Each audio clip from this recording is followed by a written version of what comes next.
What's up, guys? It's Coach Grant with First Down Training, and today we're going to be breaking down one thing that I feel all quarterbacks should do to be a more accurate passer and to be able to get more velocity and arm strength on their throws. So I hope this video helps you guys out. I hope it teaches you a few new things.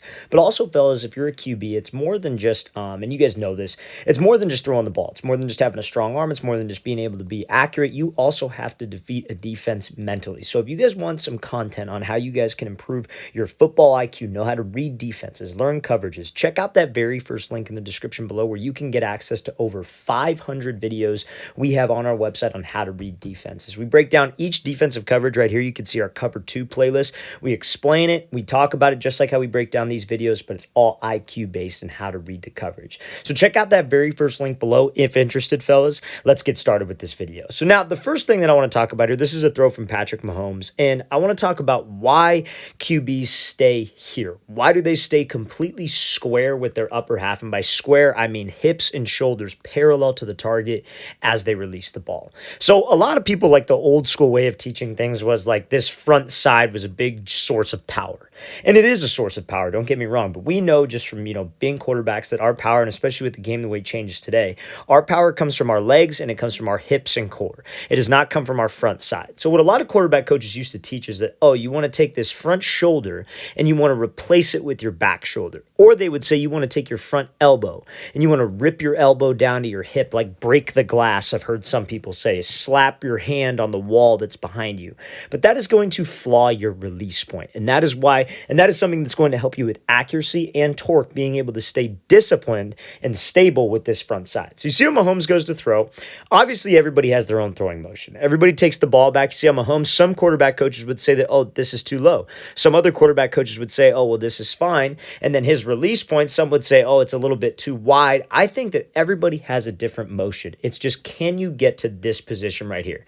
Extension. And if you can get to extension and your release point isn't outside of your frame, you are going to be a more accurate passer. So it all has to do with that front side. When you throw, you want to pretend like your body has a line going down the middle of it, call it the midline. Now, whatever your front side does when you start to rotate through on the throw affects where your release point is going to be. So if this front elbow comes through and it swings down, your body falls down and to the left off of the midline. So what do you think that's going to do to your release? Your release is going to get pushed high.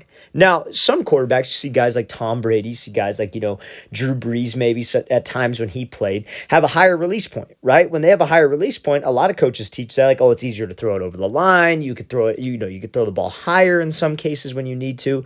But when it's outside of your frame, you cannot do that. If you have a naturally higher release point, but your shoulders stay level to the target, your hips stay level to the target, you could draw that like square, if you will, and you have a naturally high release point, you'll be able to get to extension because your arm isn't outside your frame. An extension is where all of that accuracy comes from.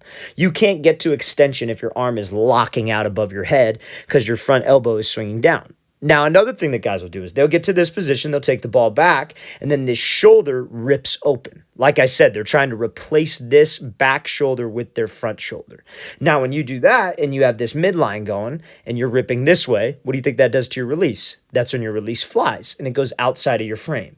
Now, when your release is outside of your frame here and you have that like sidearm throw when you're not intentionally trying to change up the arm angle, what do you think your release does? It comes across your body and you can't get to extension. You see how Mahomes, he has a pretty naturally wider release point. He throws a lot of passes sidearm. He's throwing around defenders. He makes all those complicated throws, but what is he able to do? He's able to get to extension with his release, and that is because of a disciplined front side. When your front side is flawed and your arm goes across your body, that's not extension, and that is why the ball won't spin for you.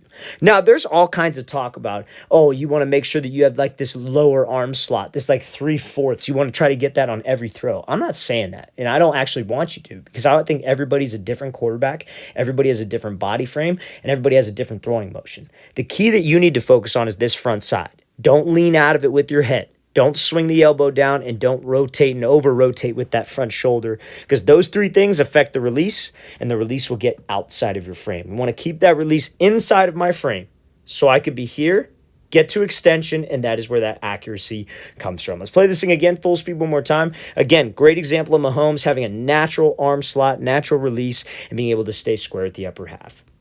Now, this front side, Obviously, it helps with accuracy. Obviously, it's going to help you stay square. It's going to keep your hand or your arm, I should say, inside of your frame, your throwing arm. But it also helps with torque and being able to get snap on the ball. So when Brady throws, like there's a concept called, I'm going to play this full speed. It's a quick clip. This is the Brady icon that we're trying to focus on. There's a concept called hip and shoulder dissociation. They call it like that's what generates torque. That is a fancy term for people who are trying to sound smart for lower half is going through, upper half is going back. It's pretty much just separating your hips and shoulders. So that is where the torque comes from. But if you swing this front side way open, like we were talking about, you're going to lose torque. You're going to lose power because it's going to be all one motion. And I'll explain that. So when you go here, you see how Brady, when he's loaded on this back foot, he's transferring his weight through. You see how his front shoulder is slightly closed off. And what's going through, his back hip is starting to rip through. That's a power coil right there. That's like a baseball swing, if you will, or a golf swing. You take the club all the way back up in the air, and the hips shoot through, and the club kind of trails behind. That's how you want to think of the ball. But to be able to get torque and be able to get snap on the ball, you can't have a wild front side that opens up. You have to stay square. So my release point can get to extension. And when you extend and you have a lot of power from your hips, a lot of power from your weight transfer, that is where you get that like snappiness, that twitch to the ball. You hear like Elite 11 guys talk about all the time, like, oh, that quarterback's really twitchy. That's what they mean by that. Do they have that snap of their wrist? And that helps with spin, that helps with velocity, and that helps with rotations on the ball. So you see how when Brady throws, he keeps that front hand there. He stays disciplined with the front side. He doesn't let this pull down, so the release, and again, he's got a naturally higher release point than we saw from Mahomes. But the elbow doesn't pull down to his hip. He doesn't take that front shoulder and replace it facing this way. He stays with his hips and his shoulders square so he can get to extension. That is the position that we want to try to always shoot for.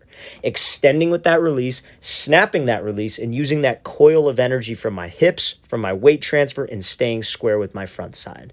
All of this is based on the front side, fellas. If you have a disciplined front side, you keep your hips and your shoulders parallel to where you want the ball to go.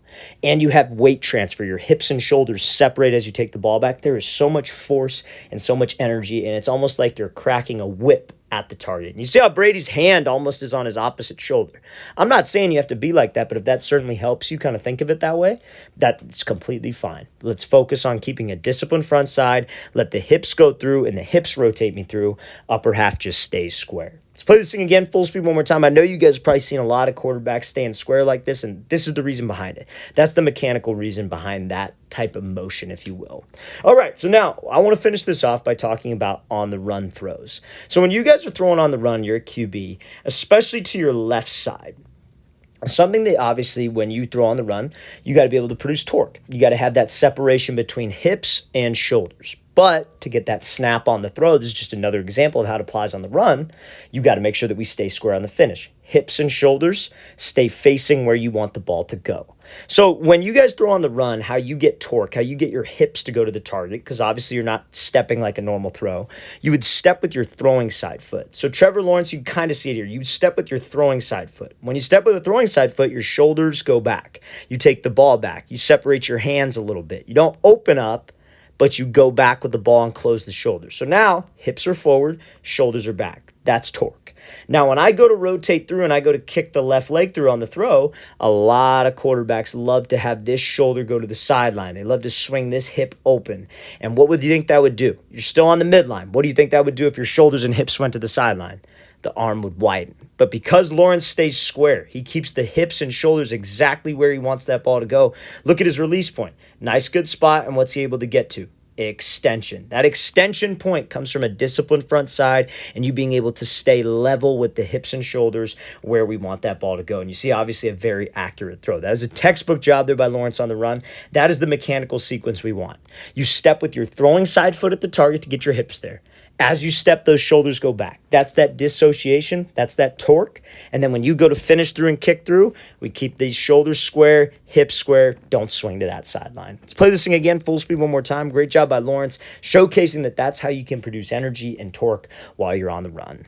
All right, fellas, I really want to thank you for watching. I really appreciate it. If you guys have any questions at all, don't hesitate to leave those in the comment section below. Always appreciate the feedback. It's always great to hear from you guys. And again, if you guys would like over 500 videos on how to read defense, we break down cover 0, cover 1, cover 2. We break down different play concepts that will work against each coverage.